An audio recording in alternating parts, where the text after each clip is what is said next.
আলহামদুলিল্লাহ রবিল আলমিন, আসসালাতু ওয়াসসালামু আলা রসুলিল্লাহ। আমাদের অনেকের অভিযোগ আল্লাহ সুবহানাহু ওয়া তাআলার কাছে যে আল্লাহ, আপনি আমাকে যদি একটু অভাবমুক্ত করে দিতেন, আমি আর অনেক সমস্যা আছে, যদি এই সমস্যা থেকে আমাকে মুক্ত করে দিতেন তাহলে অবশ্যই আমি আপনাকে ডাকতাম।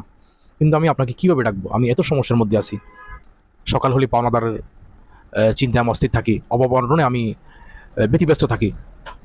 এই কারণেই আমি আপনার হুকুম পালন করতে আমাকে প্রতিবন্ধকতা হিসেবে দাঁড়িয়ে থাকে। যারা এই কথা বলে, আমি তাদেরকে নিয়ে পরে কথা বলতেছি। আমার জানা আছে, আমি জানি এবং আমি দেখি, আমি অনেকজনের সাথে আমার এরকম সম্পর্ক আছে। তারা আগামী ১০-২০ বছরেও মনে হয় না কোনো অভাব অনটনে পড়বে, কোনো পাওনাদারের মুখাপেক্ষী হবে। তো তারা চাইলেই তারা টাকা পাচ্ছে এবং আর্থিক বা অন্য কোনো সমস্যা তারা পড়বে না আমার জানা মতে। কিন্তু তারাও তো আল্লাহকে ডাকতেছে না। আল্লাহ তাদেরকে স্বাবলম্বী করে দিয়েছে, আর তারা বিলাসিতায় মগ্ন আছে।